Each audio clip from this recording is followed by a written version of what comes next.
اب آ جائیں جی، 3 ٹھوس الزامات لگائے کیا ہیں اپنے فیصلے کے اندر. انہوں نے کیا 3 چیزیں کہی ہیں کہ کیا خرابی کی گئی ہے. پہلے انہوں نے کہا جی انڈسکلوزڈ اکاؤنٹس تھے. وہ تمام اکاؤنٹس جو ہیں وہ ڈسکلوز کیے جا چکے ہیں, ان کی تمام تفصیل دی جا چکی ہے. پیسہ کدھر سے آیا, کتنا خرچ ہوا, کب خرچ ہوا, وہ تمام دی جا چکی ہے. وہ تمام سبمیشنز جو کی گئی ہیں ریکارڈ کے اندر, وہ تمام کو نظر انداز کر کے آج فیصلہ کیا گیا. ایسے لگتا ہے کہ یہ فیصلہ آج سے 6 سال پہلے لکھا گیا تھا. تمام ریکارڈز میں دوبارہ ریپیٹ کر رہا ہوں, ان کی تفصیل جو ہے وہ دے دی گئی ہے. اس کے اندر کوئی ممنوعہ فنڈنگ کا کوئی سوال پیدا نہیں ہوتا.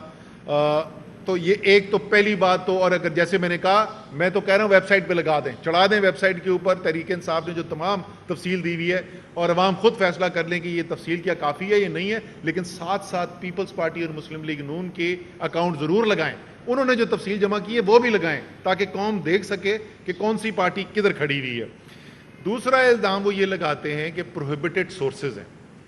آپ ذرا سنیں, یہ کتنا بڑا, یہ مذاق نہیں ہے, یہ کتنی بڑی سازش پاکستان کے عوام کے ساتھ کرنے کی کوشش کی جا رہی ہے. امریکہ میں, برطانیہ میں, کینیڈا میں طریقہ کار ہے فنڈ ریزنگ کا, ان کا قانون واضح کرتا ہے. اس کے اندر صاف طور پہ لکھا ہوا ہے کہ آپ نے ایک مخصوص مقصد کے لیے کمپنی بنانی ہے. اس کمپنی کے اندر تمام جو ہے وہ جو ڈونیشنز آئیں گی وہ اس کے اندر جمع ہوں گی, اور سالانہ اس کی رپورٹنگ کی جائے گی. جو وہاں کی اتھارٹیز ہیں, وہاں کی حکومت کی ایجنسیز ہیں, ان کو آپ نے یہ پوری فہرست دینی ہے, کس نے پیسہ دیا, کتنا پیسہ دیا, کب پیسہ دیا, یہ تمام رپورٹنگ کرنی ہے. امریکہ میں وہ فارا ایجنسی وہاں پر کیا جاتا ہے, اور امریکہ کے اندر جہاں سب سے زیادہ پیسہ جہاں سے آتا ہے وہ P T I L L C کے نام سے وہ جو پیسہ لینے کے لیے جو ادارہ بنا ہوا ہے وہ رجسٹرڈ ہے. اب وہ پیسہ سارا جو سارے کا سارا انڈیویجول کا وہاں پہ آ رہا ہے, اور وہ تمام ڈسکلوزڈ ہے اس کے اندر. وہ کہتے ہیں کہ یہ P T I L L C کا جو پیسہ ہے یہ کمپنی کا پیسہ اس لیے نہیں دیا جا سکتا.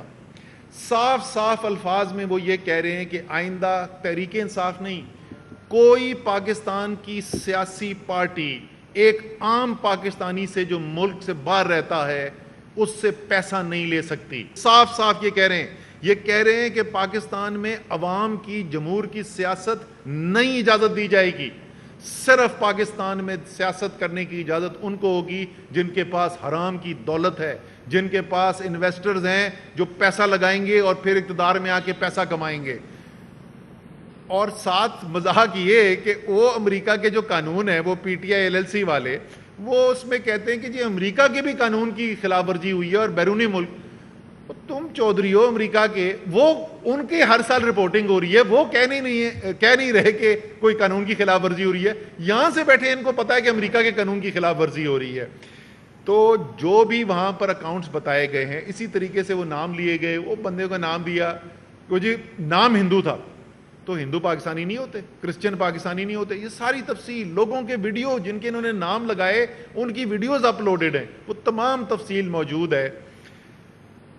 پھر تیسری چیز, ایک اور جو سب سے خطرناک سازش کرنے کی کوشش کی گئی ہے, کوشش یہ ہے, جائے گی تو کہیں نہیں کیونکہ قانون کے اوپر اس کا کوئی بنیاد ہی نہیں ہے. انہوں نے اپنی جو مینڈیٹ ہے اس سے بڑھ کے اور بھی بہت سارے فیصلے کیے. اس میں انہوں نے اپنی مینڈیٹ سے پیسے اپنے اختیار سے تجاوز کر کے جو فیصلے کیے, اس میں سے ایک یہ کیا ہے کہ عمران خان نے ایک جھوٹا بیان حلفی دیا گیا. اب جس کو وہ بیان حلفی کہہ رہے ہیں وہ حقیقت اس کی ہے کیا؟ یہ قانون کے مطابق ہے, یہ پولیٹیکل پارٹیز ایکٹ کے اندر موجود ہے کہ کیا الفاظ استعمال کرنے ہیں آپ نے. چیئرمین پارٹی کا جو ہے اس نے سرٹیفکیٹ دینا ہے, ایفیڈیوٹ نہیں دینا, حلف نامہ نہیں دینا, صرف ایک سرٹیفکیٹ دینا ہے. سرٹیفکیٹ میں کیا لکھا ہوا ہے؟ Information given in the statement, یعنی وہ جو جمع کرائی جا رہی ہے الیکشن کمیشن کے پاس, information given in the statement is correct to the best of my knowledge and belief. یہ اس کو ذرا فرق کریں حلف نامے سے. جس وقت ہم الیکشن لڑتے ہیں فاروق حبیب کو یا اسد عمر کو یا سرور خان صاحب کو جا کے اپنے پیپر جمع کرانے ہوتے ہیں, تو الیکشن کمیشن میں ہم ایک حلف نامہ جمع کراتے ہیں. ہم کہتے ہیں جی یہ ہمارے اثاثوں کا گوشوارہ ہے ساتھ، اور میں حلف اٹھاتا ہوں کہ ان کے علاوہ میرے پاس کوئی اثاثہ نہیں ہے. یہ ایک بالکل مختلف چیز ہے، کیونکہ ہم اپنے اثاثوں کی بات کرتے ہیں. یہاں پہ چیئرمین کسی بھی پارٹی کا ہو، وہ اپنے اثاثوں کی بات نہیں کر رہا، اپنے آمدنی کی بات نہیں کر رہا، وہ پارٹی کی آمدنی کی اور پارٹی کے اثاثوں کی بات کر رہا ہے، جو میں نے آپ کو بتایا ساری دنیا میں پھیلے ہوئے ہزاروں لوگوں کی طرف سے آ رہا ہے. اور الفاظ یہ ہمارے چنے ہوئے الفاظ نہیں ہیں، یہ عمران خان کے چنے ہوئے الفاظ نہیں ہیں، یہ الفاظ قانون میں ہیں کہ جہاں تک میری معلومات ہے اور میرا یقین ہے یہ درست ہے انفارمیشن. یہ صرف اس کے اندر لکھا ہوتا ہے. اس کو بنیاد بنا کے انہوں نے کوشش کی ہے کہ اپنی طرف سے کوئی خطرہ پیدا کریں کہ اوہ عمران خان نے پتہ نہیں کیا کہہ دیا، اب تو عمران خان کی جو ہے نا وہ سیاست کا مستقبل خطرے میں پڑنے والا ہے.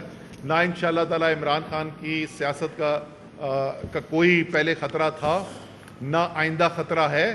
اگر خطرہ ہے اس وقت تو اس پاکستان کے بسیدہ سیاسی اور حکمرانی کے نظام کو ہے کہ جس میں پاکستان کے عوام کو بے اختیار کر دیا گیا ہے، اور پاکستان کے چند خاندان طاقتور طبقے جو ہیں وہ چاہتے ہیں کہ تمام طاقت ان کے ہاتھ میں ہو، عوام کے ہاتھ میں کوئی طاقت نہ ہو. میں اب آخر میں صرف یہ کہہ کے کہ یہ جو انہوں نے آج کیا ہے یہ سپریم کورٹ کی 2017 کی ججمنٹ کی بھی خلاف ورزی ہے، جس کے اندر کہا گیا تھا کہ تمام پارٹیوں کو برابری کی بنیاد پہ آپ نے انویسٹیگیشن کرنی ہے. اور اسی طریقے سے اسلام آباد ہائی کورٹ ہم گئے تھے، اسلام آباد ہائی کورٹ کی ڈائریکشن ان کو ہیں کہ مسلم لیگ نون اور پیپلز پارٹی کا بھی کیس آپ نے ساتھ چلانا ہے.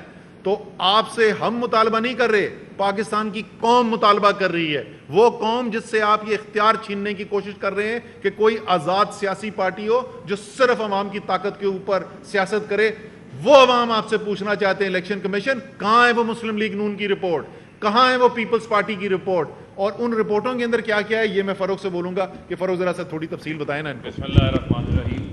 اسد صاحب نے آپ کو بڑی تفصیلات بتا دیں، لیکن ابھی ایک انفارچونیٹ خبر بھی اسی دوران آئی جو ہیلی کاپٹر کریش کے حوالے سے ہمارے 6 افسران جو ہیں وہ ریسکیو جو بلوچستان میں آیا، اس دوران ہیلی کاپٹر کریش ہوا، وہ شہید ہو گئے. تو تمام پاک فوج سے اور تمام جو شہداء ہیں ان کے جو لواحقین ہیں ان کے ساتھ اظہار افسوس بھی ہے. اللہ تعالیٰ ان کو صبر جمیل عطا فرمائے. اور جہاں تک رہ گئی بات میں کوئکلی، کیونکہ جنرل سرفراز جو ہیں کور کمانڈر جو تھے سدرن کمانڈ کے، میں ان کے ساتھ ذاتی طور پہ بھی انٹریکٹ کر چکا ہوں. ایک انتہائی شاندار افسر ہونے کے ساتھ ساتھ بہترین انسان، اور جو چیز میرے ذہن میں سب سے زیادہ ان کی چسپاں ہے، پہلی دفعہ جب میں ملا اس کے بعد سے جتنی بھی ملاقاتیں ہوئی، ایک درد رکھتے تھے بلوچستان کے عوام کے لیے. اور بہت ہی ہمارے لیے افسوس کی بات ہے کہ اتنا اچھا انسان، اتنا اچھا افسر، اور باقی جو ہمارے سارے افسر جو قوم کی خدمت کے لیے نکلے ہوئے تھے وہ جاں بحق ہوئے، شہید ہوئے. تو اللہ تعالیٰ سب کو اپنی جنت میں جگہ مقام عطا کرے. جی، جس طرح اسد صاحب آپ کو بتا رہے تھے سارے کیس کے حوالے سے کہ جو ججمنٹس نظر انداز کی گئی ہیں، چاہے وہ سپریم کورٹ آف پاکستان کا 2017 کا فیصلہ ہو، چاہے وہ اسلام آباد ہائی کورٹ کا حالیہ فیصلہ ہو، جس میں انہوں نے الیکشن کمیشن کو یہ کہا تھا کہ قانون کے مطابق آپ پابند ہیں کہ آپ نے کسی سیاسی جماعت کے درمیان کوئی ڈسکریمنیشن نہیں کرنی. آپ نے تمام سیاسی جماعتوں کے بینک کے کھاتوں کے گوشواروں کی جانچ پڑتال آپ نے کرنی. لیکن الیکشن کمیشن جو ہے اس نے کہا کہ میرا ٹریک ریکارڈ جو ہے وہ خراب نہ ہو جائے. میں نے ہر معاملے